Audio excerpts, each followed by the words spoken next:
बुवाने गायचं असं की लोकांनी टाळ्या वाजवू नये बरं का, अशा प्रकारे गायली झाली पाहिजे. त्यामुळे जुन्या कीर्तनाची पद्धत अशी आहे बरं का, कुबेरपणी सांगितलेली, किंवा त्यांनी ज्यांची कीर्तनं ऐकली असे कीर्तनाच्या कार्यक्रम पुस्तक आहे, मला मध्यंतरी पाठवलं होते, आहे माझ्याकडे आहे.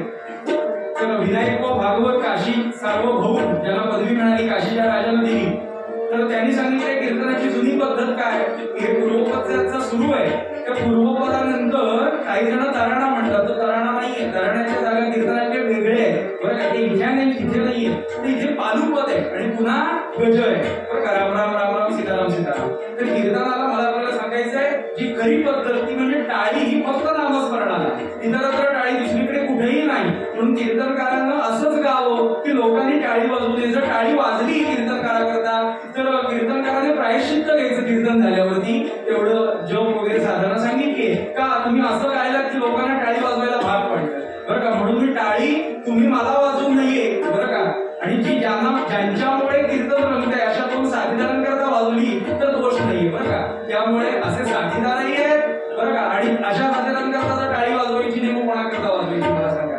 म्हणून पुन्हा एकदा जोरदार टाळी.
राम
एक श्लोक सोबत म्हणायचा.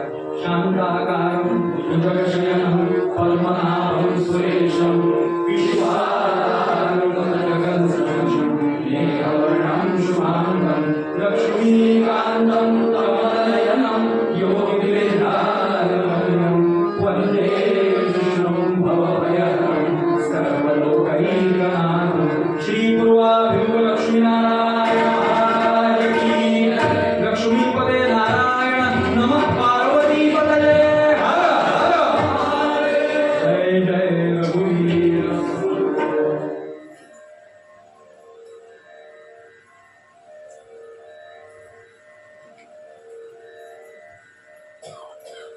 भगवान श्री पूर्वाभिमुख लक्ष्मी नारायण सकल स्थानिक देवता भगवान श्री प्रभू रामचंद्र महारुद्र हनुमंत आणि उपास्य दैवत सज्जनगड निवासी श्री समर्थ रामदास स्वामी महाराज यांना नमस्कार करतो. ज्या 101व्या कार्तिकी उत्सवानिमित्त आपण सर्वजण त्याचं नाम घेण्याकरता कीर्तनाच्या रूपानं सर्व श्रोतृवर्ग बसलेला आहात. सर्व श्रोत्यांनी मिळून श्री पूर्वाभिमुख लक्ष्मीनारायणाच्या चरणी नमस्कार करायचा. कीर्तनाकरता उपस्थित असलेले सर्व परमेश्वर स्वरूप श्रोते तुम्ही जगदीश मूर्ती या पद्धतीनं सर्वांना नमस्कार करतो. आमचे उत्तम दोन्ही कलाकार या सर्वांना नमस्कार करतो. आणि जो अभंग आपण काल निरूपणाकरता घेतलेला होता श्री संत तुकाराम महाराजांचा, त्या अभंगावरती निरूपण करण्याचा प्रयत्न करूया.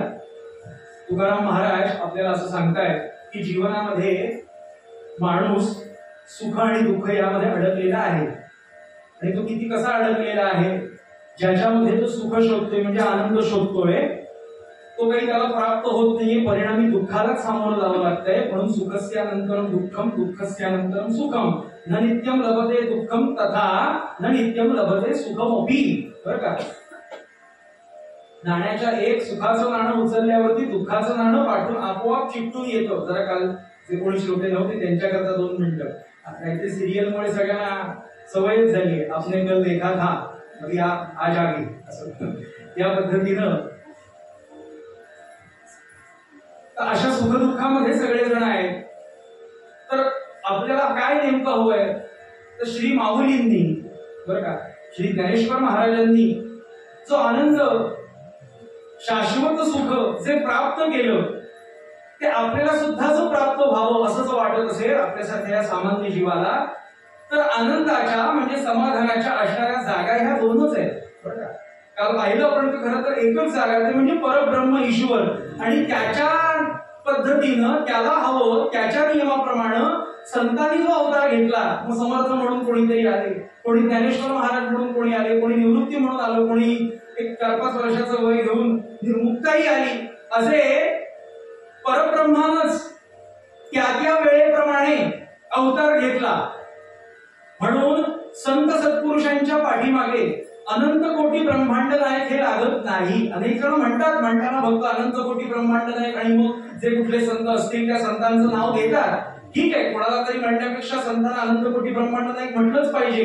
पण काही जी उपाध्या आहेत, ब्रीद आहेत, ब्रीद वाक्य ही त्या व्यक्तीला म्हणजे त्या वस्तू पदार्थालाच लागतात बरं का, इतरत्र कुठेही नाही. जर गोंदवलेकर महाराज आत्ता असते देहानं आणि त्या गोंदवलेकर महाराजांच्या समोर जर आपण त्यांच्या समोर असं म्हटलं असतं अनंत कोटी ब्रह्मांड नायक बरं का, राजाधिराज सच्चिदानंद सद्गुरू श्री गोंदवलेकर महाराज की जय, तर कुबडी घेऊन त्यांनी मारायला आले असते बरं का आपल्याला. का?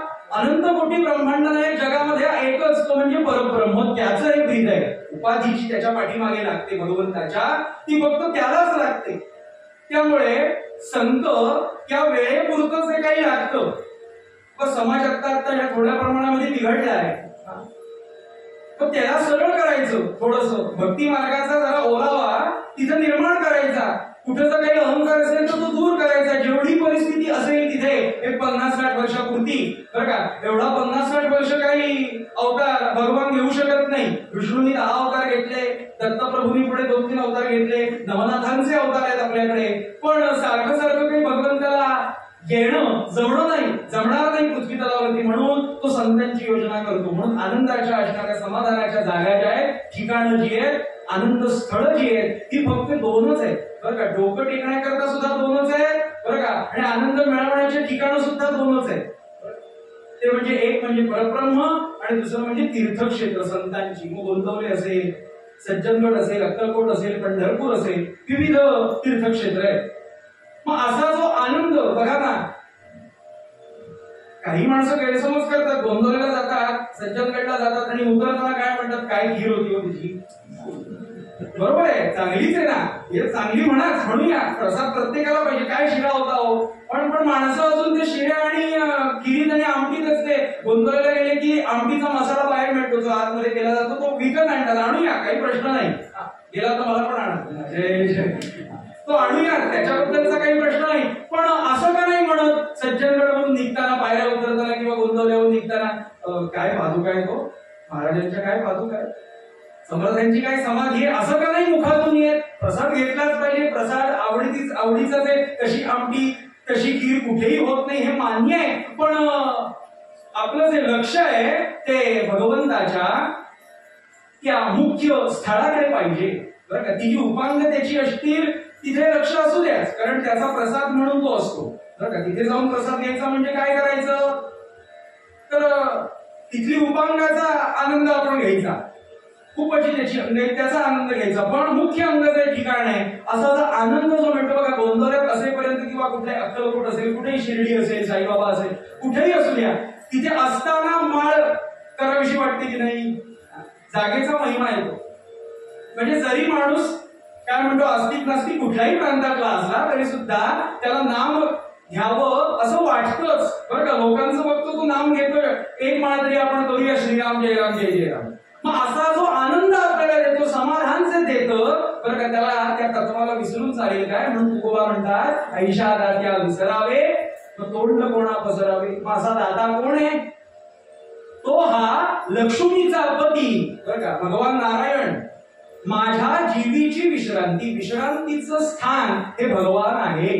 म्हणून समर्थ रामदास स्वामी महाराजांनी एका अभंगात म्हटलंय, राम गावा राम घ्यावा, राम काय जीवीचा विसावा. विश्रांतीचं स्थान हे भगवान आहे आणि सद्गुरू आहे, इतरत्र कुठेही ते स्थान नाही.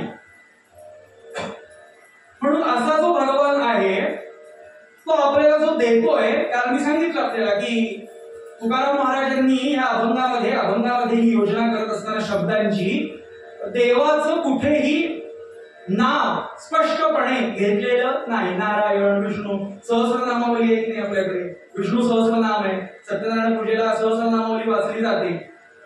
त्यातलं एकही नाव, हजारातलं एकही नाव तिथं वापरलेलं नाही, पण तरी सुद्धा त्याचं वर्णन केलेलं आहे. कसं, ऐशा दात्या, काल पाहिलंय पण तरी पण एकदा सांगतो.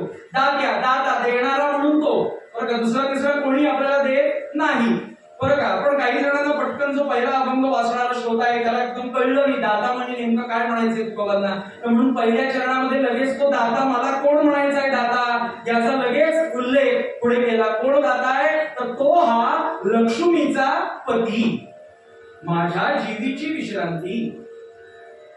हे कोण म्हणताय, तुकाराम महाराज म्हणतायत. तुकाराम महाराजांकडे लौकिकातलं काहीही नाही. पहिली पत्नी चांगली होती, त्यांचा सावकारी सगळा होता, व्यवसाय होता, सगळं चांगलं होतं. पण जेव्हा गरिबी आली, कर्ज होती डोक्यावरती, आणि जेव्हा दारिद्र्य दशा तुकारामांच्या घरामध्ये आली, तर तुकाराम महाराज म्हणाले, लोका घरी गाई म्हशी, आमच्या घरी उंदीर घुशी. लोक म्हणते आमच्या घरी उंदीर घुशी, असं तुकोबा का म्हणतात? धान्य जास्त आहे का म्हणून उंदीर घुशी आहेत का? नाही. तुकोबा म्हणतात बाजूला दोघांची जी घर आहे ती सावकारांची, श्रीमंतांची घर आहेत, मध्ये माझं घर आहे. उंदीर आणि घुशी त्या घरातून त्या घरात जाताना माझं घर मध्ये लागतं, बरं का? म्हणून लोका घरी गाई म्हशी, आमच्या घरी उंदीर घुशी. लौकिकातलं काही नाही हो, तुकोबांकडे काहीही नाही. आज माणसाकडे सगळं आहे. मला सांगा ना, आपल्याकडे जे आहे त्यातलं एक तरी उपकरण, अगदी साधा मोबाईल, अजून काही घ्या. मोबाईल म्हणजे आता दिसतोय माझा तंबोरा वाजतो म्हणून ते म्हटलं, काहीही घ्या, त्यातलं काहीतरी होतं का तुकोबांकडे? काहीही नव्हतं. आज माणसाच्या घरात आज सगळं सेट आहे. टप्परवेअर सेट आहे, लेमन सेट आहे, सोफा सेट आहे.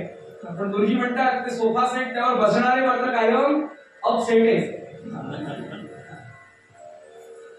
ह्यातलं काही तुकोबांकडे लौकिक नव्हतं. पण तरी सुद्धा तुकाराम महाराज काय म्हणताय? पांडुरंग ध्यानी, आणि कोणत्याही वेळी पांडुरंग मनी.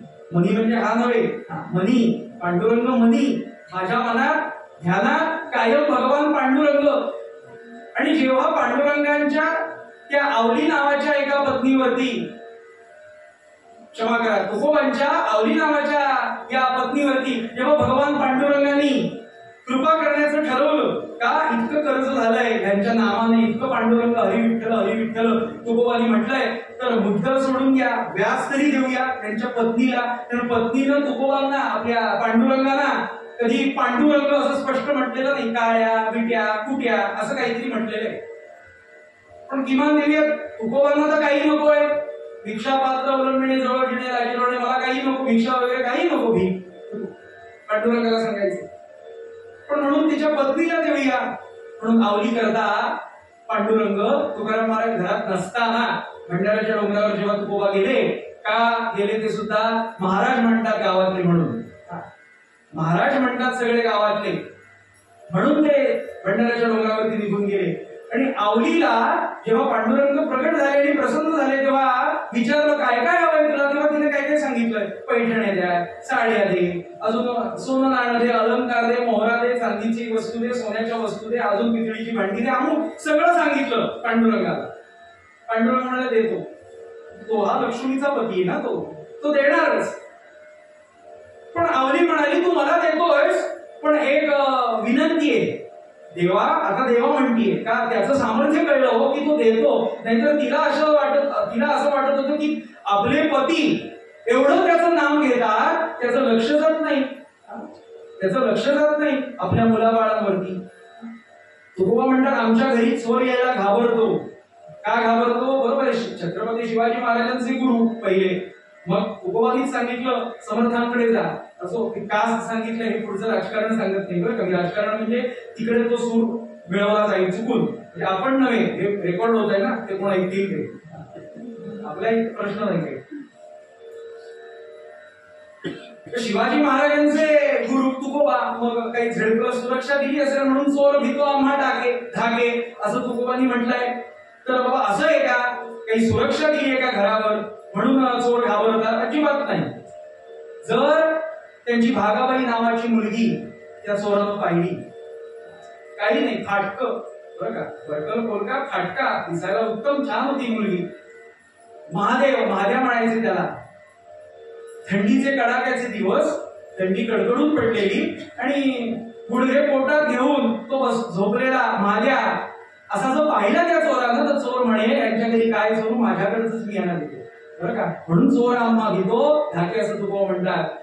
अशा पत्नीला प्रगट झाले त्या आवली करता पांडुरंग. आणि आवली म्हणाली पांडुरंगा तू मला हे सगळं देतोयस, तर माझी एक विनंती. काय विनंती आहे? तर माझ्या सगळ्या मैत्रिणींना सुद्धा तू असं देशील का जे मला देतोयस, कारण माझ्यासारख्याच काही माझ्या सख्या मैत्रिणी गरीब आहेत. पांडुरंग म्हणाले देतो, त्यात काय माझा देणंच काम आहे, दातृत्व पण आहे माझ्याकडे. देव म्हणे बरं का, त्या पद्धतीनं दातृत्व पण आहे. देताना म्हणे थोडेफार देव उदार उदार, देव चांगला चांगला, सत्य तू विठ्ठला, तो देतोच, देतो म्हणाले. पण पांडुरंग म्हणाले देतो मी, पण माझी एक अट आहे. आवलीला सांगितलं काय अट आहे? तुला जसं साड्या देणार मी, मोहरा देणार, चांदीचे दागिने देणार, सोन्याचे दागिने देणार, अजून पितळीची भांडी देणार, जे काही तू मागतेस ते तुझ्याही मैत्रिणीला मी देतो, पण एक माझी अट आहे. काय अट आहे सांगा, आता पूर्ण करते म्हणाले. तर ती अट आहे, जसे तुझे पती तुकोबा आहे बरं का, पण मी देतोय कोणामुळे तुला बरं असं बोलले नाही, पण त्यांना पण मी देईन, पण माझी एक अट अशी आहे की त्यांचे पती तुकारामांप्रमाणे पाहिजे.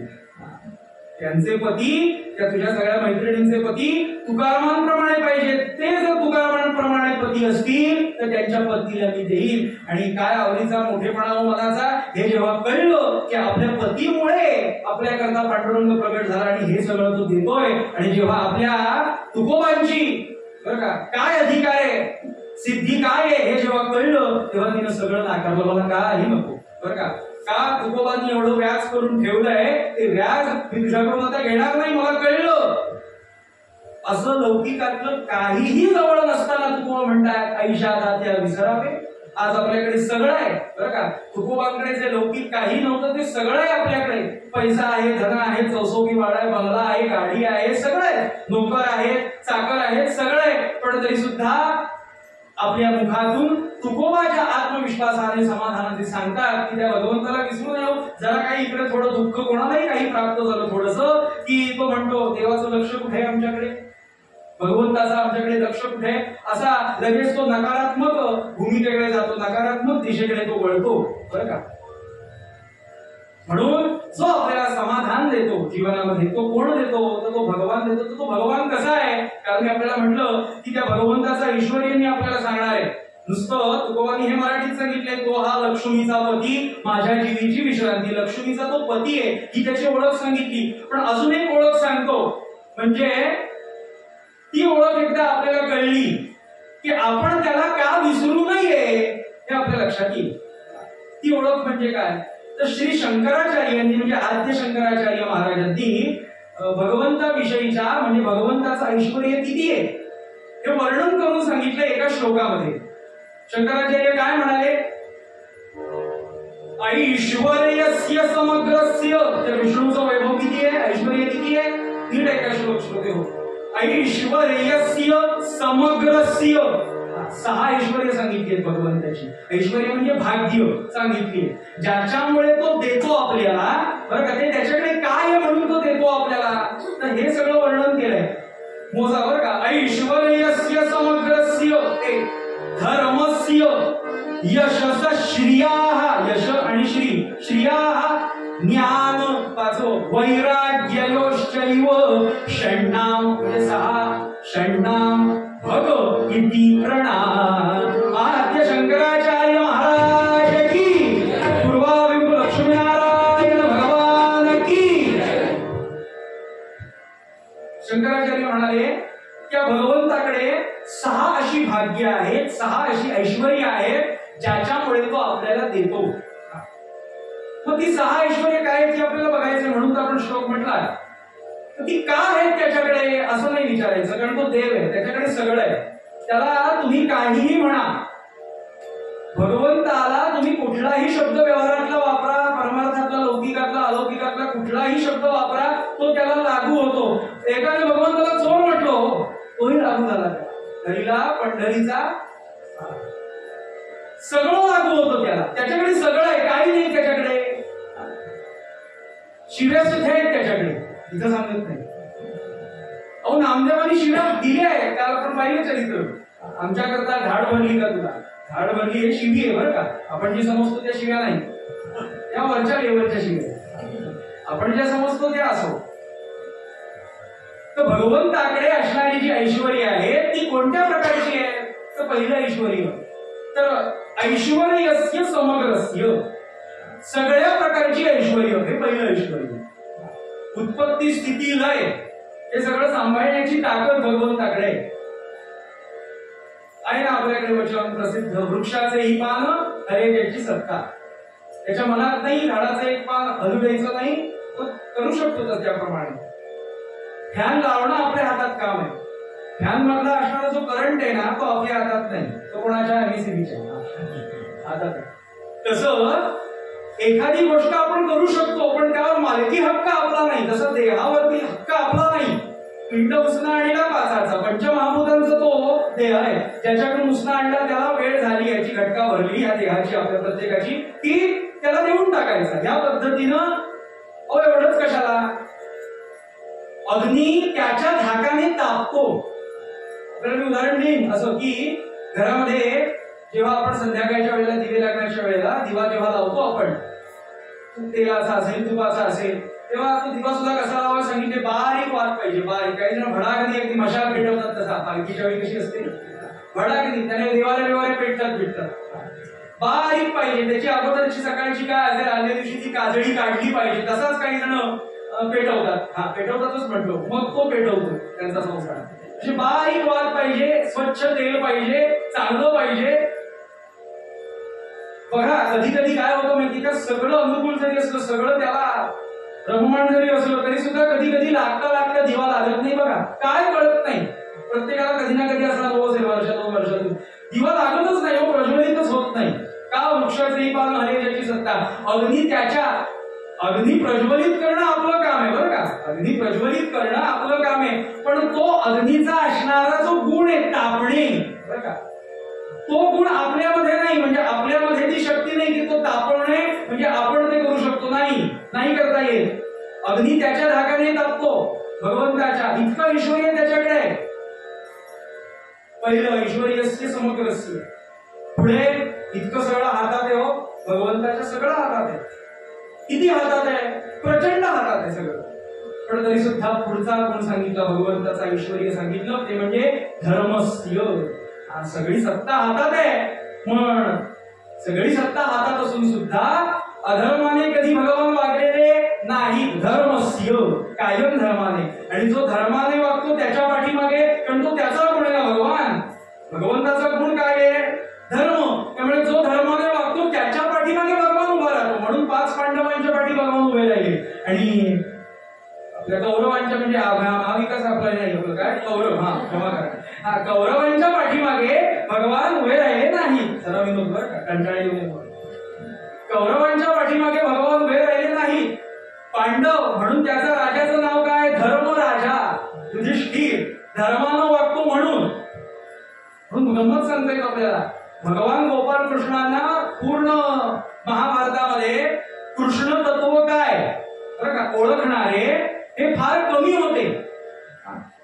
अर्जुनाला फक्त दर्शन दिलं भगवंताने, दृष्टी देऊन, दिव्य दृष्टी देऊन. पण शेवटपर्यंत अर्जुनाला ते तत्व काय हे शेवटपर्यंत कळलेलं नाही. ते कळलेलं होतं धर्मराजाला एकट्याला. भीमाला कळलेलं नाही, नकुल सहदेवाला कळलेलं नाही, अर्जुनाला कळलेलं नाही, भीष्माचार्याला कळलेलं होतं, देवव्रताला. विदुरांना ते कळलेलं होतं. म्हणजे फार अशी कमी हातावर मोजण्यासारखी आपण नावं घेऊ शकतो की त्यांना ते कृष्ण तत्व काय हे कळलेलं होतं. मला आपल्याला सांगायचं, इतकी सगळी सत्ता हातात असून सुद्धा अधर्माने कधी जो वागत नाही तो म्हणजे भगवान. म्हणून धर्मस्य 2 गुण पाहिले आपण, काय, ऐश्वर्यस्य समग्रस्य, दुसरा धर्मस्य, तिसरा यश, यशस्श्रियाः. 2 गुण एकाच ह्याच्यात सांगितले. यशस्श्रियाः, यश, यशवान आहे भगवान. भगवंताला अपयश आलं असं कधी झालं नाही. पण महाभारतामध्ये एकदम असे काही दृष्टांत आहेत, अशा काही कथा आहेत की भगवंतांना अपयश मुद्दाम पाहिलं. विस्तार करत बसत नाही, पण 3 कथा आपल्याकडे अशा आहेत शत्रूला बनवणाऱ्या आहेत बरं का. म्हणून जर महाभारत, रामायण आणि भागवत असे 3 ग्रंथ प्रत्येकाने वाचले तो प्रपंचात सुद्धा यशवान होतो आणि परमार्थात सुद्धा यशवान होतो. त्याच्याकडे यश खेळत येतं. का, रामायण ही कथा प्रत्येकाने वाचली गेली पाहिजे. मराठीत वाचा, संस्कृतमध्ये वाचा, कशातही वाचा, अनेक वेगळ्या भाषांमध्ये उपलब्ध आहे. का, रामायणात काय आहे, नीती आहे.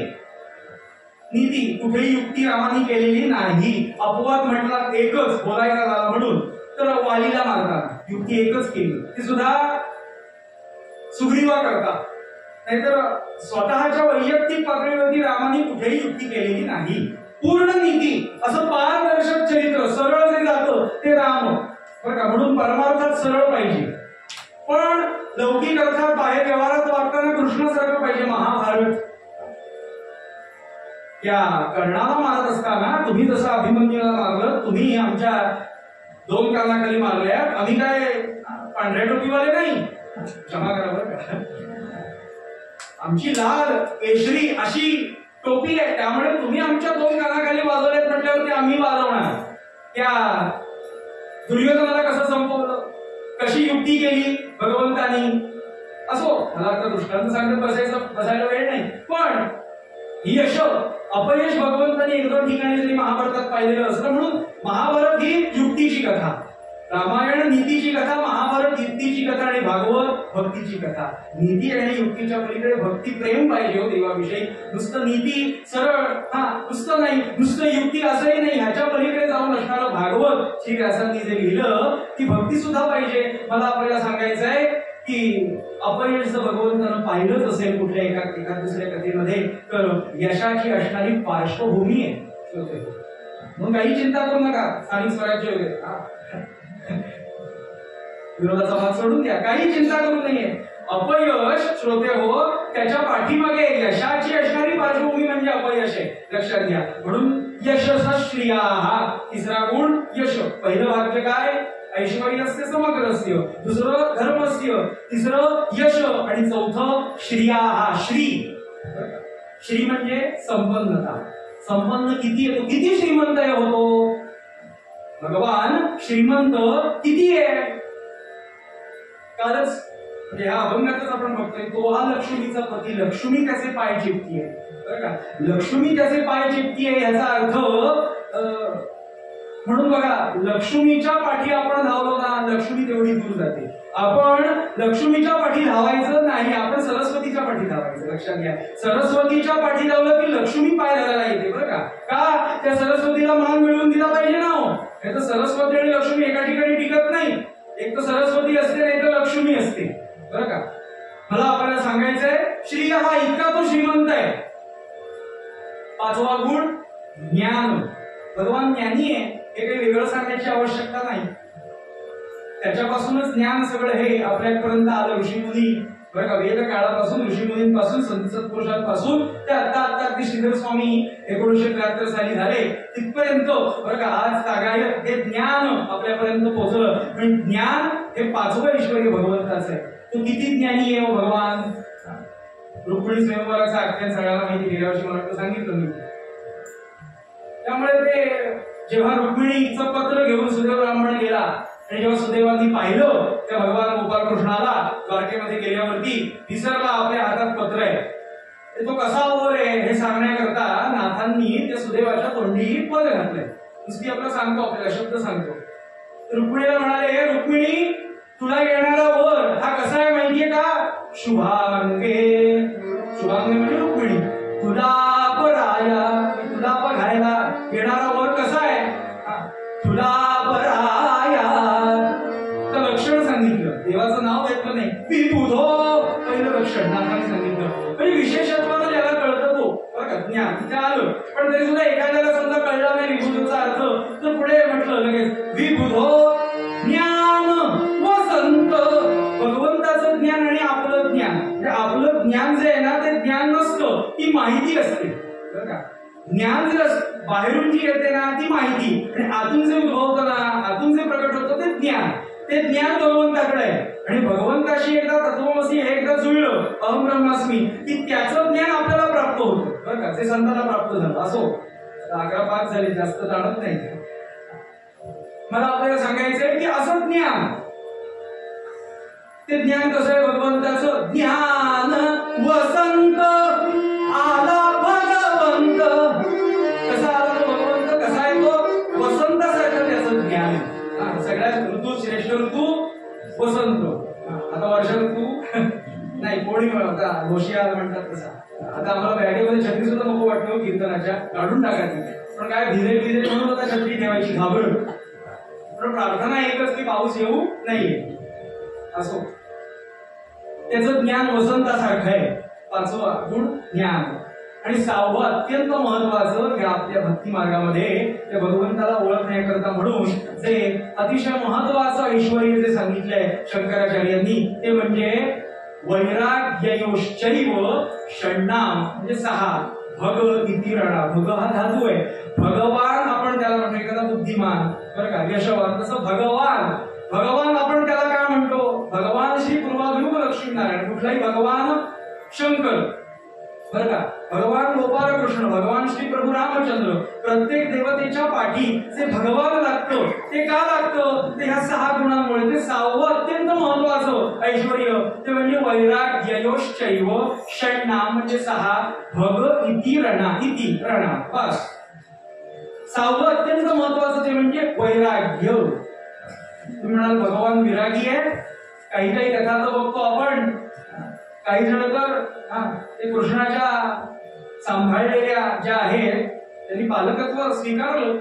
त्यामुळे पती तो कोण 16,000 म्हणतो, कोण 17,000 म्हणतो, अजून काय काय वाढवत चालले लोक. व्हॉट्सअप थापेबाज सगळं महाभारत आणि रामायण पाठवून. तर कसं काय वैराग्य म्हणजे विरक्तता हो ती कशी काय भगवंताकडे? एक वैराग्य ह्या शब्दाबद्दल अनेक जणांच्या मनामध्ये गैरसमज असतो. आज वैराग्य म्हणजे गरीब फाटके कपडे. अजिबात नाही. असा गैरसमज असेल तर तो काढून टाकावा. फाटके कपडे घालणे विरागी कायम शून्यातच बघणं काहीतरी करणं त्याला वैराग्य म्हणत नाही. श्रीमंत माणूस सुद्धा विरक्त असतो. उदाहरणार्थ संतांमध्येच सांगतो मी आपल्याला. स्वतः श्री समर्थ रामदास स्वामी किती एकर किती गुंठे फक्त समर्थांच्या म्हणजे नारायणाच्या आतापर्यंत म्हणून जे पुढचे सगळे वंशज आहेत फक्त समर्थांच्या नावावर होती बरं का जागा प्रॉपर्टी रिअल इस्टेट. स्वतः गोंदवलेकर महाराज इतके श्रीमंत ज्यांचं आज चरित्र मी सांगणार आहे ते एकनाथ महाराज किती श्रीमंत. अहो रोज घालायचे जेवायला लोकांना. चरित्रात बघूया आपण. गोंदवलेकर महाराज इतके श्रीमंत की त्यांच्या चुलत भावाने त्यांच्याबद्दल केस टाकली. तेव्हा नव्हते आमचे ऍडव्होकेट गद्रे काहीतर महाराजांना लगेच सोडवलं असतं. 2-4 काही येतात ते तर त्या पण दिल्या असत्या म्हणजे त्याला चुलत भावाला असं जय थोडी गंमत बरं का.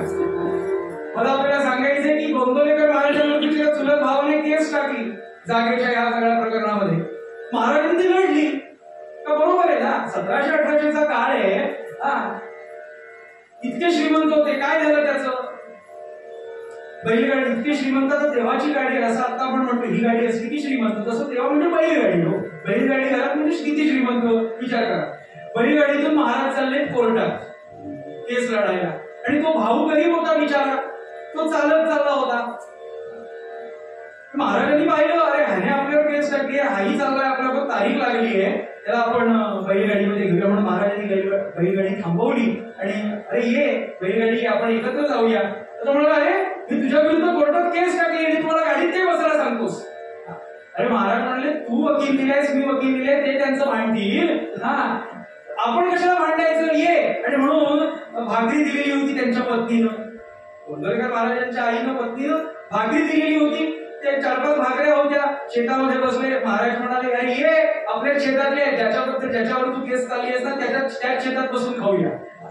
म्हणून ते खाल्ली आणि ती केस बरं का महाराज जिंकली. बरोबर आहे ना. सत्याची बाजू महाराजच जिंकणार प्रश्नच येत नाही. आणि केस जिंकल्यावरती बाहेर आल्यावरती ती जी काही जागा होती जमीन होती प्रॉपर्टी होती ती चुलत भावाच्या नावावर करून टाकली. अरे मग माझ्यावर असं का भांडलास तू? कुठलीही गोष्ट अन्यायाने मिळू नाही बरं का. म्हणून कळलं पाहिजे समाजाला खरं काय खोटं काय. मला कशाला पाहिजे हे. माझ्याकडे काही नको. गोंदवलेकर महाराज म्हणायचे ना माझ्याकडे येणारे लोक मी दुकान माझं शॉप जे आहे ते मी माझं कशाचं आहे शॉप. मला ब्रह्माचा अनुभव आला त्यामुळे केशर कस्तुरीचं दुकान थाटून बसलोय मी. केशर कस्तुरीचं आहे माझ्याकडे सगळं वस्तू. पण लोक येतात हिंग जिरं मागायला. मला यातलं काही नको जमीन नको काही नको मला हे सगळं घे तू. मला आपल्याला सांगायचंय मुद्दा असा सुरू आहे की वैराग्य म्हणून जे आपल्याकडे सांगितलं जातं की गरीब वगैरे असं काही नाही. समर्थांचे असणारे मित्र बरं का रंगनाथ स्वामी इतके श्रीमंत राजयोगी म्हणायचे समर्थ त्यांना. त्यांनी जरी अंगठ्या हातातून काढून टाकल्या काही विशेष असे आभूषण काढून टाकली, कपडे चांगले काढून टाकले, तरी सुद्धा काहीतरी असं व्हायचं, निमित्त व्हायचं आणि त्यांच्याकडे परत ते यायचं. राजयोगी होते रंगनाथ स्वामी. पण वैराग्य कशाला म्हणतात? आतल्या अवस्थेला वैराग्य म्हणतात, की माझं आहे, माझ्या जवळ आहे, पण ते माझं नाही हे कळणं, या अवस्थेत जाणं म्हणजे विरक्त, म्हणजे विरक्त. एक कथा मी आपल्याला सांगतो, दृष्टांत. सगळ्या पांडवाला मारायचं असं अश्वत्थामाने ठरवलं. सगळ्या पांडवाला मारायचं, कोणालाही शिल्लक ठेवायचं नाही असं अश्वत्थामाने ठरवलं. आणि म्हणून एक ब्रह्मास्त्र सोडलं. कोणावरती सोडलं? अभिमन्यूची पत्नी उत्तरा. त्या उत्तरेच्या पोटामध्ये गर्भ आहे बरं का. अभिमन्यू गेला, अभिमन्यूला मारलं चक्रव्यूहात अडकून. पण अभिमन्यूची असणारी ती पत्नी उत्तरा, त्या उत्तरेच्या पोटात मात्र गर्भ आहे आणि तो पांडव आहे. अर्थात त्या उत्तरेच्या गर्भाच्या दिशेनं ते ब्रह्मास्त्र सोडलं बरं का. अस्त्र काय किंवा शस्त्र काय, दोन्ही आयुधच. हाताने जे चालित करतात ते शस्त्र, तलवार, बंदूक इत्यादी, आणि मंत्राने जे चालित होतं ते अस्त्र. असं हे ब्रह्मास्त्र ते अश्वत्थामाने सोडलं. आणि ब्रह्मास्त्र जेव्हा सुटलं ना, तेव्हा या उत्तरेच्या देहाचा दाह व्हायला लागला, गरम व्हायला लागला, दाह व्हायला लागला. आणि म्हणून तिनं भगवान गोपालकृष्णाला, रुक्मिणी जेव्हा घालतीये पहिला घास भगवान गोपालकृष्ण घेणार, इतक्यात कृष्णाय वासुदेवाय हरये परमात्मने प्रणतः क्लेशनाशाय गोविंदाय नमो नमः. भगवान गोपालकृष्ण महाराज की. भगवान आले आणि भगवंताला सांगितलं असं असं ब्रह्मास्त्र माझ्यावरती सोडलं. आता हे सगळं बोलायला वेळ नाही बरं का. हे इतकं पटकन इतकं घडलं की बोलायला वेळ नाही कीर्तनात हे सांगताना. भगवान आले आणि भगवंताला म्हणाले, ही उत्तरा म्हणाली, ब्रह्मास्त्र माझ्यावर सोडलं गेले, दाह होतोय, काहीतरी कर कृष्णा. कृष्ण म्हणाले, असं मलाही काही फारच करता येणार नाही, पण तरी सुद्धा एक उपाय करून बघतो. कारण ब्रह्मास्त्र मागे फिरण्याकरता, कारण त्याला ते दिलेलं आहे हो. तपश्चर्या केल्यावरती त्याला त्या काही गोष्टी दिलेल्या आहेत, त्यामुळे असं आपल्याला त्याच्यामध्ये हस्तक्षेप करून चालणार नाही. म्हणून मी काही फारसं करू शकत नाही तुझ्याकरता, पण तरी सुद्धा प्रयत्न करून बघतो. भगवान म्हणाले. आता ते ब्रह्मास्त्र पाठी फिरणार, एकाच गोष्टीनं ते फिरू शकलं असतं बरं का. ते कोणतं? भगवान काय केले, भगवंतानी आतून पळी पंचपात्री आणलं बरं का, हातामध्ये पाणी घेतलं आणि प्रतिज्ञा केली भगवान गोपालकृष्णांनी. काय? जर आजन्म मी ब्रह्मचारी असेल, भगवान काय म्हणाले गोपालकृष्ण, आजन्म मी जर ब्रह्मचारी असेल तर हे ब्रह्मास्त्र पाठी फिरो. आणि पाणी सोडलं तांबरामध्ये बरं का. आणि ते ब्रह्मास्त्र पाठी फिरलं. तुकोबांचं प्रमाण आहे याविषयी, तुका म्हणे नटधारी पण भोग भोगुनी ब्रह्मचारी बरं का.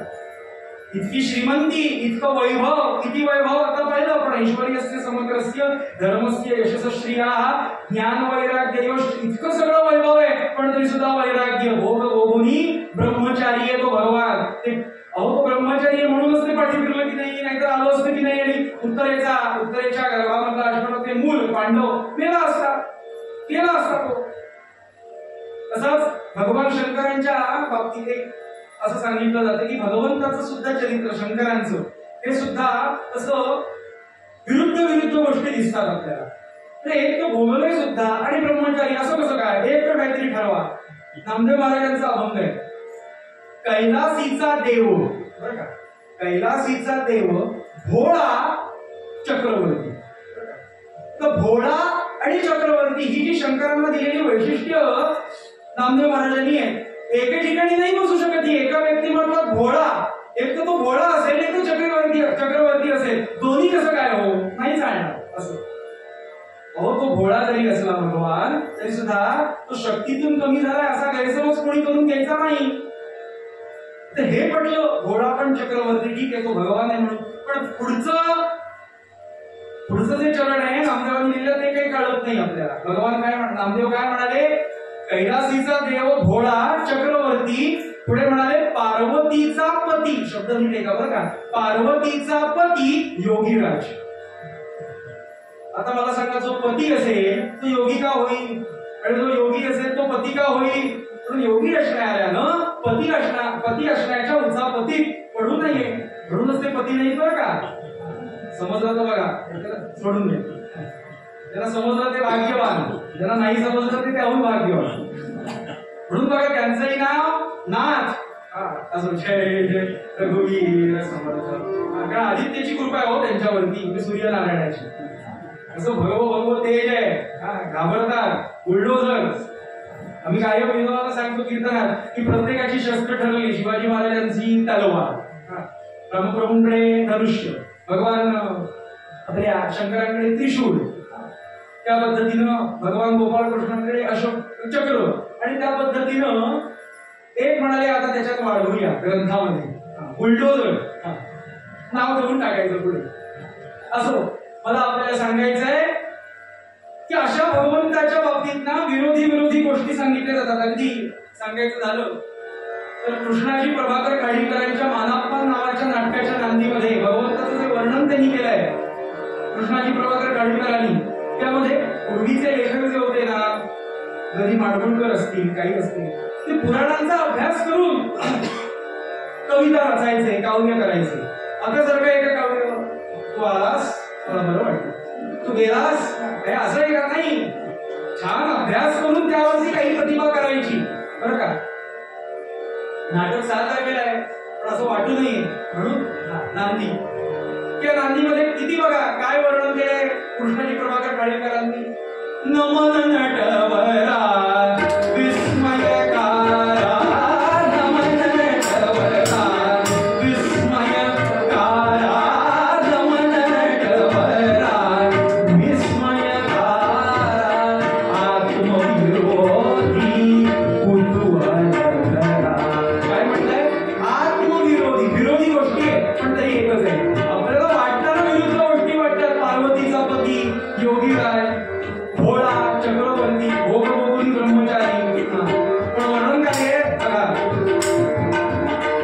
आत्मविरोधी कुतूहलकरा, नमन नटवरा विस्मयकारा, नमन नटवरा विस्मयकारा.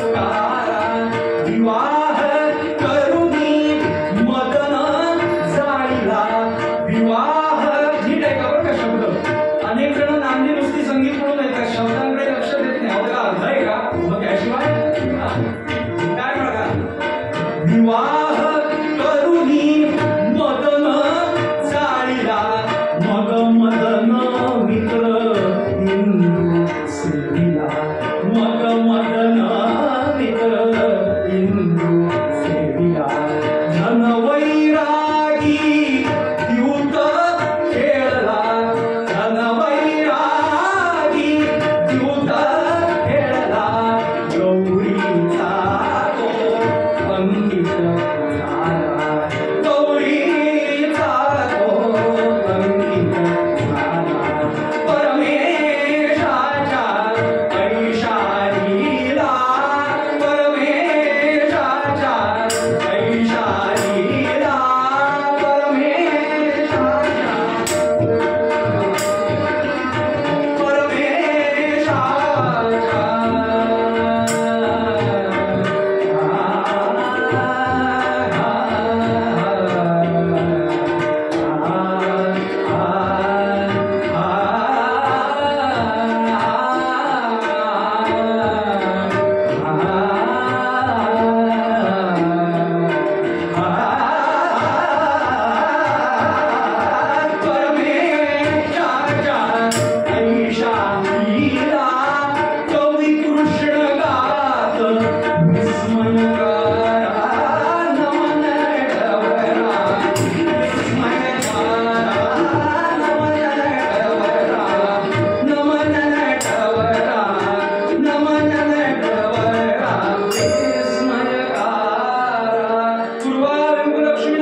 ह्या लीला त्यांनी केला म्हणून दिले तर का आपण केला तर दिला नाही. शृंगाराचा हा मुक्ता जास्त आहे असं वाटेल आणि तसंच असतं म्हणून तो करतो माणूस. भगवंतांनी केल्या म्हणून ते लिहिले आहे आणि ही लीला एकदाच होते, सारखी होत नाही. डोंगरीजांचे आनंदभाऊ जोशी सांगतात भिंत चालवली पण एकदाच चालवली, सर्कस नाही काढली ज्ञानोबांनी की ती भिंत चालवून मिळेल, नाही. बघा किती विरोधी गोष्टी आहेत वाटतात, म्हणजे अशा की विवाह करूनी लग्न केलं, बरं ठीक आहे, विवाह करूनी मदन जाळीला, म्हणजे प्रपंचाकरता जो शृंगाराचा असणारा गुण अत्यंत जो महत्वाचा आहे त्यालाच जाळलं विवाह करून. तसं जाळायचं होतं तर लग्न काय केलं? विवाह करूनी मदन जाळीला, जाळला तो जाळला, त्याचा जो खरा सहाय्यक आहे म्हणजे शृंगाराचा मदनाचा जो खरा सहाय्यक आहे तो चंद्र हिंदू सेविका, त्याला डोक्यावरती घेतलं. एखादा माणूस पैसा प्राप्त व्हावा म्हणून काहीतरी जुगार खेळतो, त्याला गरज आहे तो खेळतो, खेळू नाही पण खेळतो. पण भगवंत तुला काय गरज आहे? इतकं ईश्वरीय तुझं आहे. धनवैरागी, वैरागी काही शब्द आला बघा, धनवैरागी पण जीव तो खेळला. कोणासोबत खेळले? पार्वती सोबत खेळले, आणि खेळलास तो खेळलास आणि हरलास. गौरीचा तो अंकित झाला, परमेशाच्या ऐशालीला. कोणाच्या अंकित होण्यापैकी तू आहेस का रे भगवंता? पण परमेशाच्या ऐशालीला. कृष्णाजी प्रभाकर खाडीलकर सही करतात, कवी कृष्ण गात विस्मयकारा, नमन नटवरा विस्मयकारा. असो, मला आपल्याला सांगायचंय की असं भगवंताचं चरित्र आहे, इतका विरक्त आहे तो. मारुतीरायांच्या कथेमध्ये ते सांगतो आणि पूर्वांक करता सांगतो. मारुतीरायांच्या कथेमध्ये एक असा दृष्टांत सांगितला जातो की मारुतीला पाठवलं सीतेचा शोध घेण्याकरता. काही नव्हतं तेव्हा, सेतू वगैरे काही नाही, आणि म्हणून अडचण प्रचंड आले. आधी मुळात हनुमंताला माहितीच नव्हतं माझ्याकडे ही शक्ती आहे. एका ऋषींच्या शापामुळे त्याचं विस्मरण होतं शक्तीचं झालेलं. या शक्तीचं स्मरण कुणी करून दिलं? जांबुवंताने करून दिलं. जांबुवंत म्हणाले, हनुमंत तुझ्याकडे शक्ती आहे, त्याला तुझा विसर पडला. कारण उत्साह असा होता की कोणीतरी महान भक्ताने तुला आठवून दिल्याशिवाय तुला ही स्मृती तुला जागी होणार नाही, म्हणून ही शक्तीचा उपयोग करण्याचा. म्हणून हनुमंत निघाले, मारुती हनुमान निघाले. वाटेत बरेच प्रतिबंध अडसर आले, त्याचं वर्णन करत नाही. आले, लंकेत आले. रूप किती धारण केलं? 2 सुपाऱ्या एकावर एक जर ठेवल्या, जरा मोठ्या घ्यायच्या सुपाऱ्या, अगदी लहान नको, जरा 2 सुपाऱ्या एकावर एक जर ठेवल्या तर एवढं जे रूप होतं तेवढं हनुमंताने घेतलं आणि लंकेत शिरले. लंकेत आल्यावरती हनुमंताला प्रश्न पडला, कोणाच्या शोधाकरता आलोय मी? सीता मातोश्रींच्या. अहो पाहिलंच नाहीये मातोश्रींना, आम्ही पाहिलंच नाहीये, कधी पाहिलं नाही जन्मात. खूण दिली आहे, वर्गर धारण केलेलं असेल, अमुक असेल, अमुक पुन्हा बऱ्याच दिली आहेत रामप्रभूंनी, पण तुझं पाहिलेली नाही ना गोष्ट. सीता काळी का गोरी? जगन्माता आहे, त्यामुळे त्याच्याही पलीकडे तिचं रूप असणार हे निश्चित आहे. दीर्घला तरी धारण केलेली असली तरी सुद्धा, पण पाहिलेली जी गोष्ट नाही त्याला शोधायचं कसं? म्हणून विचार करायला लागले. म्हणून हळूहळू, बरोबर आहे, आपली मातोश्री ही जगन्माता आहे ना, जगन्माता आहे ती. लक्ष्मी तीच, रुक्मिणी तीच, रखुमाई तीच, सगळे तीच, अशी ही पार्वती तीच, अशी असणारी ती सीता जानकी. ती जगन्माता आहे, त्यामुळे रावणानं आपल्या महालात ठेवली असेल. नीट आहे का काळजीपूर्वक? रावणाने तिला महालात ठेवली असेल. का पळवलं रावणाने? कारण रावणाच्या किती होत्या माहिती का बायका? वाल्मिकी रामायणात उल्लेख 80,000, बरं का, 80,000 स्त्रिया रावणाच्या होत्या. म्हणून रावणाची निंदा का केली जाते? 80,000 स्त्रिया असून सुद्धा सीता उचलावी हा लोभ ज्याच्याकडे आहे, किती लोभ असेल मला सांगा ना त्याच्याकडे, म्हणून त्याची निंदा होते त्या रावणाची. मला आपल्याला सांगायचंय ती महालात ठेवली असेल, आपल्या मातोश्रींना बघायला तरी जाऊया, आणि म्हणून रावणाच्या महालात आले. किती मोठा महाल हो रावणाचा, सोन्याची सगळी लंका ती. तर रावणाच्या त्या महालामध्ये शृंगार रसाला इथे फार मर्यादा आहे. शृंगार आणि विभत्स रस हे फार कमी.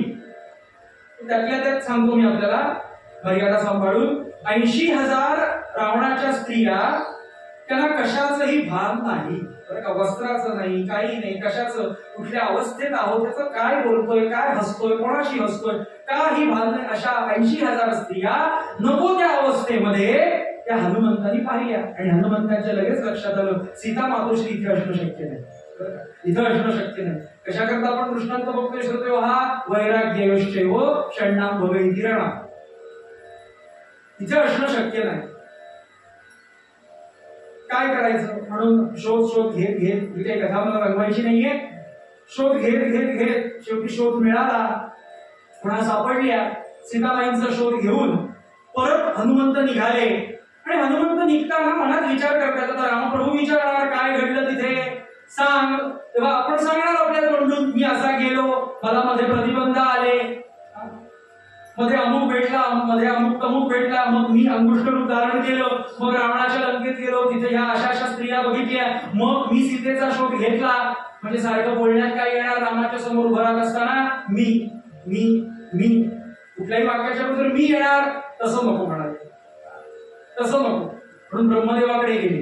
कारण का माहिती का ब्रह्मदेवाकडे गेले, इंद्रजिताने जेव्हा ब्रह्मास्त्र सोडलं, ब्रह्मास्त्र सोडून जेव्हा त्याला त्यामध्ये बांधलं, कोणाला हनुमंताला इंद्रजिताने सोडलं होतं, तेव्हा हनुमंताने सांगितलं ब्रह्मदेवाला मंत्रानं की ब्रह्मदेवा आता मी तुझ्यात बद्ध होतोय. ब्रह्मास्त्र म्हणजे ब्रह्मदेवाला दिलेलं म्हणून ब्रह्मास्त्र. तुझ्यात मी बद्ध होते, पण मला जेव्हा गरज असेल तेव्हा तू माझ्या मदतीला यायचं बरं का, तरच मी बद्ध होतो.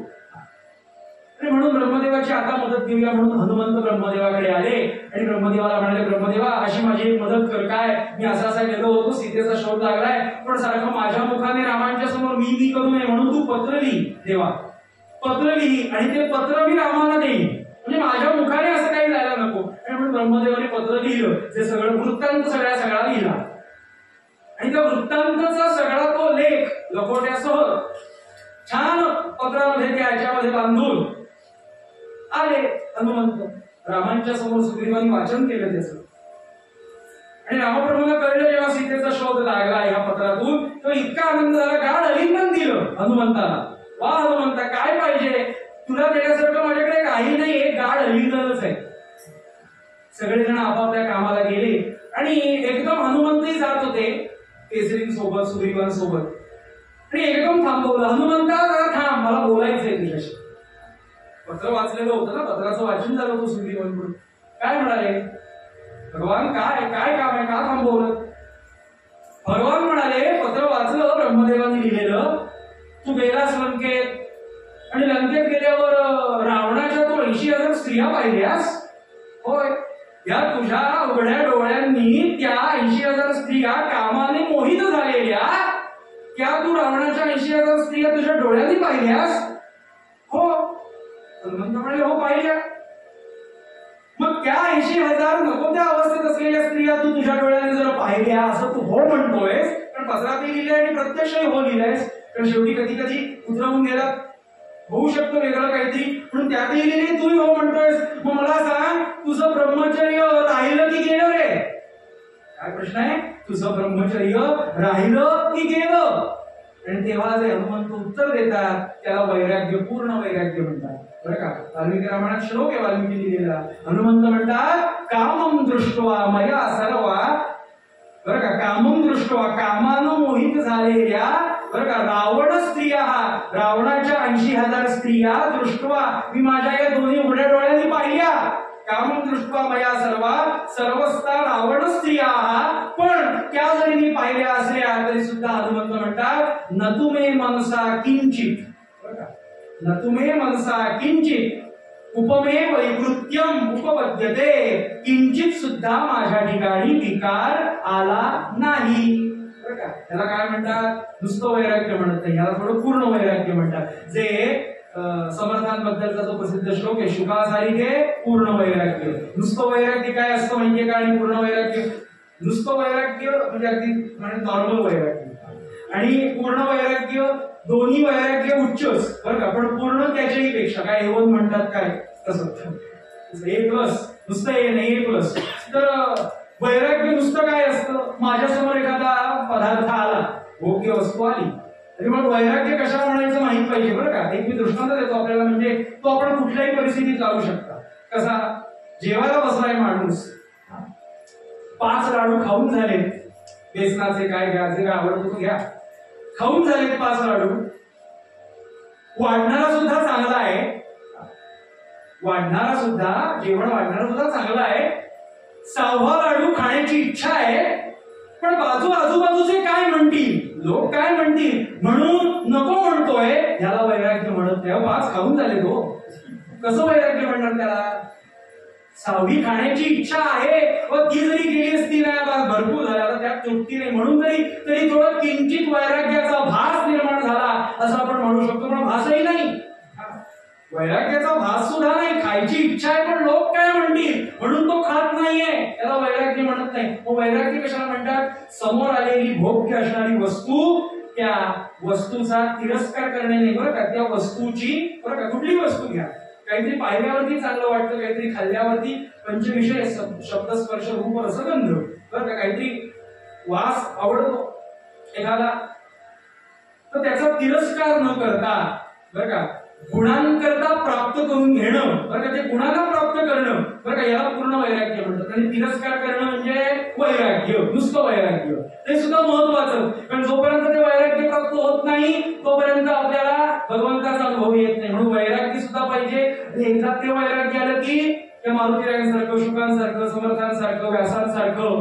बरं का, हनुमंतांसारखं आपल्याला पूर्ण वैराग्य सुद्धा येतं. असो, मला आपल्याला सांगायचंय असं 6वे भाग्य वैराग्ययोश्चैव षण्णाम भग इति प्रणाम बरं का, असा 6 भाग्यांनी युक्त जो असतो तो भगवान बरं का. मग असा बघा ना, म्हणून ऐश्वर्य जेव्हा आपल्याला काही प्राप्त होतं बरं का, एखाद्याची श्रीमंती वाढते, एखाद्याचं धन वाढतं, अजून एखाद्याचं आरोग्य वाढतं बरं का, छान, पहिल्यापेक्षा चांगला आहे असं आपण म्हणतो बरं का हो?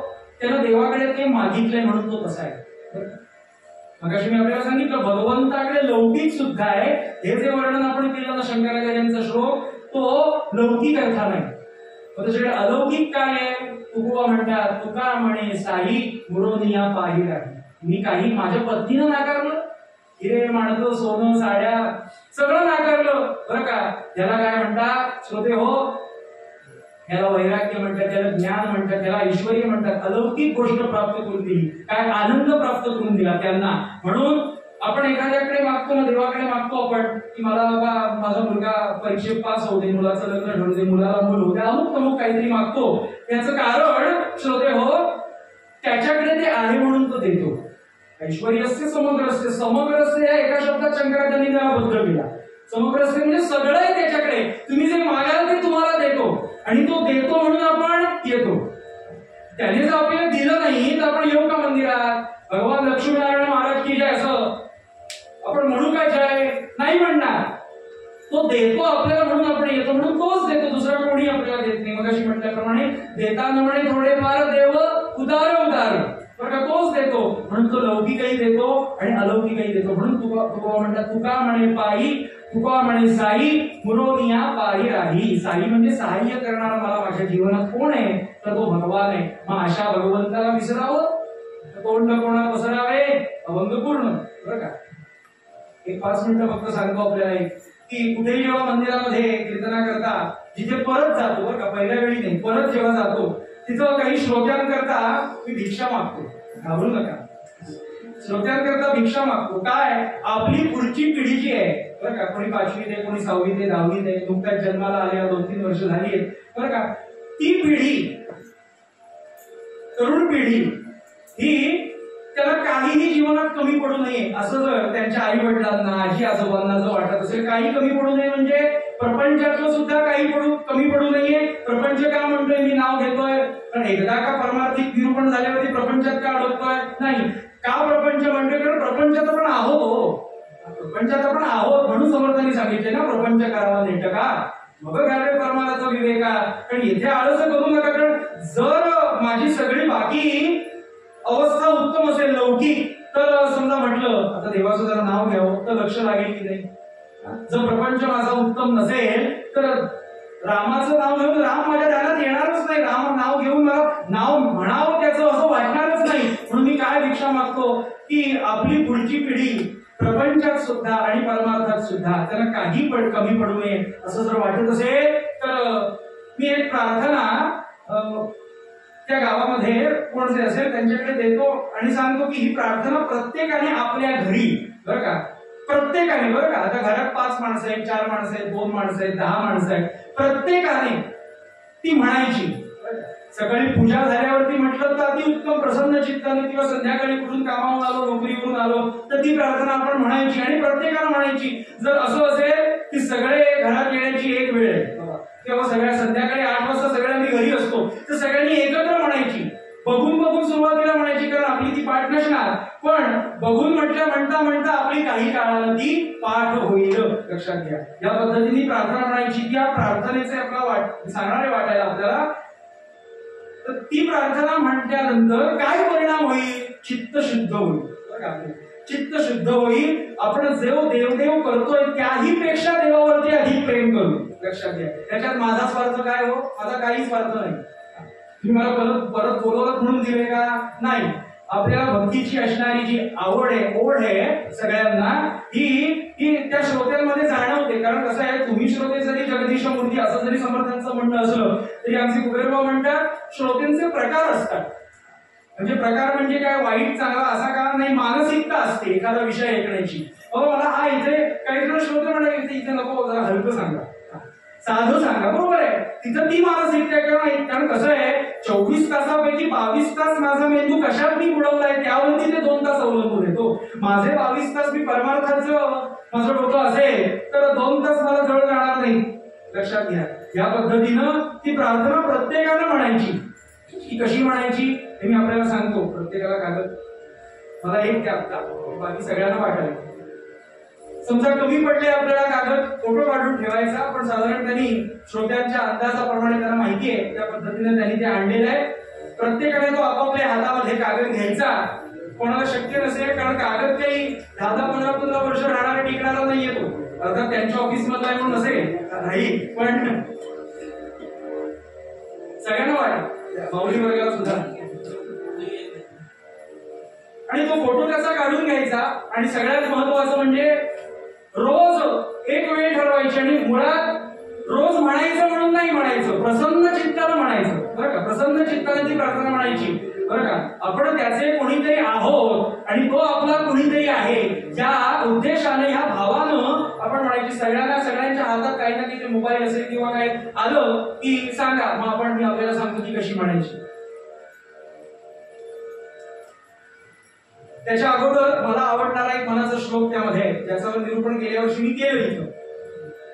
तो श्लोकच का घेतलाय त्या प्रार्थनेच्या अगोदर? त्या प्रार्थनेची पार्श्वभूमी म्हणजे तो 48वा मला वाटतंय, 48वा तो मनाचा श्लोक आहे. तो श्लोक लिहायचं कारण, माझं सगळं जीवन कसं जावं, सदा देव काळजी झिजे देह ज्याचा. माझा देह त्याच्या, बरं का, भगवंताच्या सगळ्या कार्यामध्ये तो व्हावा, झिजावा. बरं का, आणि म्हणून जेव्हा माझा तो देह झिजला जाईल तेव्हा जगी धन्य तो दास सर्वोत्तमाचा मी धन्य होईल. आणि म्हणून तो श्लोक सुद्धा कसा म्हणायचा.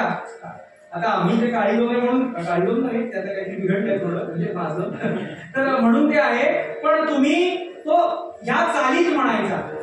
ह्याच्याकरता संगीत यावं ही काही अपेक्षा नाही. बरं का, चालीत म्हणणं आवश्यक आहे. आणि तो का म्हणायचा चालीत, या स्वरामध्ये त्या चालीत का म्हणायचं याचं कारण श्रोते हो, संगीत एक प्रेम निर्माण करून देतं. बरं का, भगवंताकरता संगीताची, म्हणून जेव्हा शब्द थांबतात ना कीर्तनकाराचे, शब्दाला सगळं वर्णन करता येत नाही, म्हणून संगीत तिथे काम करतं. बरं का, म्हणून ते चालीमध्ये म्हणायचा. सगळ्यांनी हातामध्ये सगळ्यांना मिळाला का?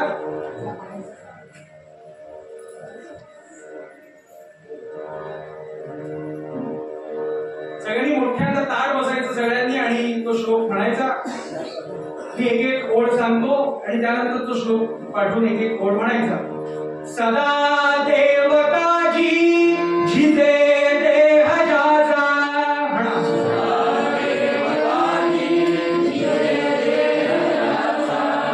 सदा राम नामे वदे नित्य वाचा.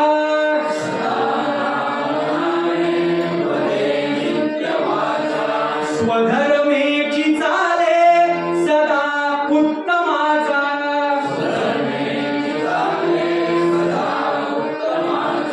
जगी धन्य तो दास सर्वोत्तमाचा.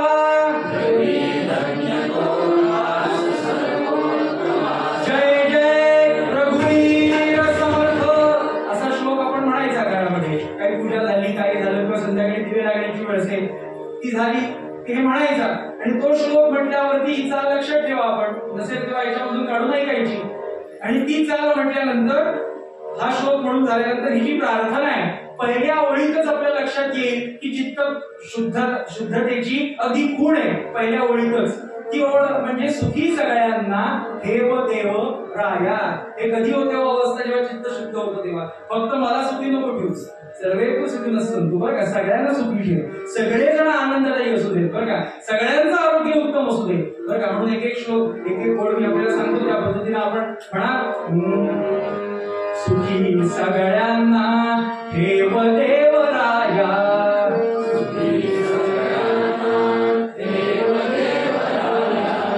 मागणे हे आमुचे तुझ्या पाया,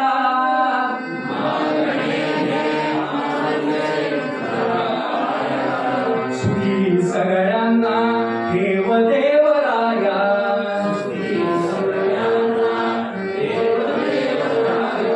ठेव शेतकरी सदा हा खुशाल,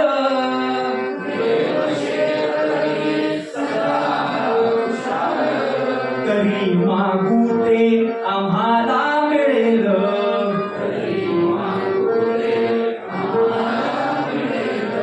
नसो आमुचा सोबती कुणी उपाशी,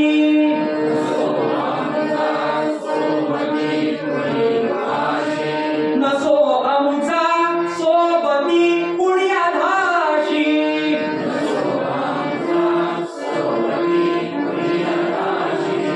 नसो कपड्यांची कुणाला हिवाण,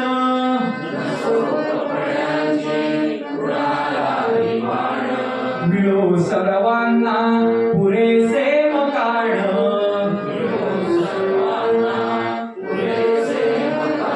आतापर्यंत जे भगवंताकडे आपण मागितलं प्रार्थनेनं ते लौकिकातलं मागितलं बरं का. बघा सुखी सगळ्यांना ठेव देव राया, कारण सुखी असू देत सगळे बरं का. जरी सुख असल्यानंतर दुःख असलं तरी सुद्धा सुखी असू दे, कारण त्याच्यामुळे ते परमार्थात येणं आहे बरं का. ठेव शेतकरी बरं का, पुढे नसो आमचा सोबती कुणी उपाशी, पुढे नसो कपड्यांची कुणाला वाण, मिळो सर्वांना पुरेसे मकान, म्हणजे घर दार सगळी उत्तम असू दे. हे सगळं प्रपंचातलं मागितलं, पण आता शेवटचं चरण असं आहे की आता परमार्थातलं मागायचं. काय? दिवा बत्तीला कधी न पडो खंड, म्हणा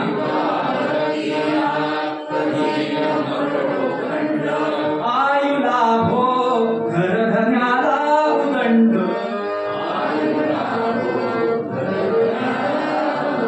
सुखी सगळ्यांना ठेव देव राया,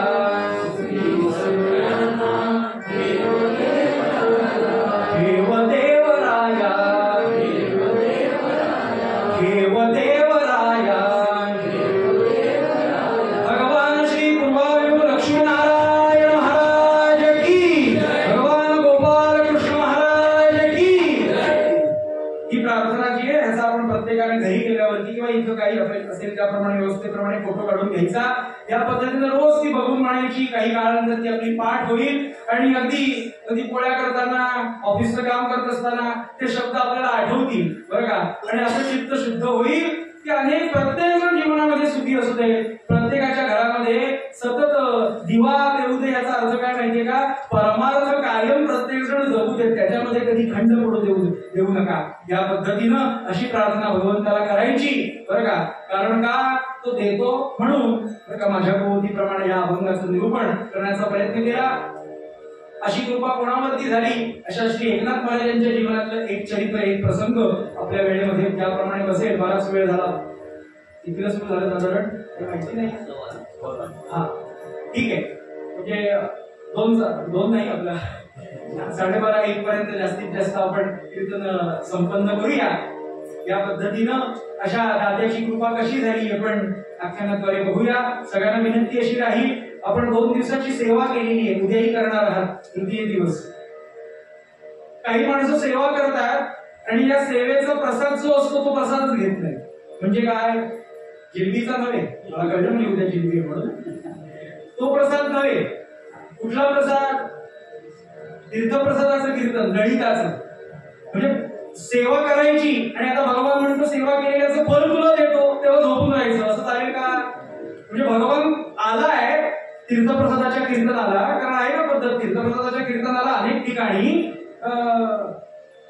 एक आसन घालून ठेवतात, मारुतीला येतात, चिरंजीव आहेत, कारण त्या दिवशी त्यांचं महत्व आहे तीर्थप्रसादाच्या कीर्तनाला. म्हणून आम्ही आपल्याला सांगतो जागरण रोजची आहे, 3-3 तास. कालच मला भाविका मी त्याला विचारलं कीर्तन जास्त झालं काही प्रश्न नाही, म्हणजे प्रत्येकाची उठणं झोपणं हे असतं. म्हणजे काही नाही, वर्षातले म्हणजे 3-4 दिवस, त्यात काय सिनेमाला आम्ही 3 तास बघतो म्हणाले. म्हणजे आम्ही म्हणजे ते नाही बघत, पण ते असं म्हणाले 3 तास माणूस बघतो की नाही सिनेमा, मग कीर्तना करता गेले तर हे चांगल्या करता जर आपला वेळ खर्च झाला तर मला सांगा, मी आपल्याला सांगतो की हा जो वेळ आहे ना 3 तास गुणिले जे काही असेल ते, किंवा काय 2 तास 2.5 तास, हा वेळ आपल्याला आपल्या प्रारब्धाप्रमाणे जे काही आपलं आयुष्य ठरलंय 70, 80, 90, 100 त्यामध्ये आपले हे तास वाढले बरं का, वाढतात. म्हणजे जेव्हा आपण कीर्तन ऐकतो तेव्हा कधी 1.5 तास ऐकतो, कधी 2 तास ऐकतो, कधी 3 तास ऐकतो, कधी सलग काही महिने ऐकतात कीर्तन मुंबईमध्ये तेव्हा ऐकतात. तर तेवढे तास, तेवढे बरं का, ते दिवस तुमचे जगण्याचे प्रारब्धात बदल करण्याची शक्ती या कीर्तन प्रवचनामध्ये, अध्यात्म श्रवणामध्ये. म्हणून आपण ह्या तीर्थप्रसादाच्या सुद्धा कीर्तनाला यायचं, आणि हा सगळा प्रसाद तीर्थप्रसादाचं कीर्तन म्हणजे तीर्थ मिळणं हा एक आहेच, पण ते कीर्तन श्रवण करणं का कुठला बुवा आहे विसरा बरं का, काय बुवा आहे वाक्याला विसरायचं, आणि वाक्याला जर सांगितले ते लक्षात ठेवायचं, हे सगळ्यात महत्वाचं. म्हणून अशा त्याही कीर्तनाला या आताच बोलतो, आणि म्हणून पूर्वारंगाकरता थांबतो. ऐशा दात्या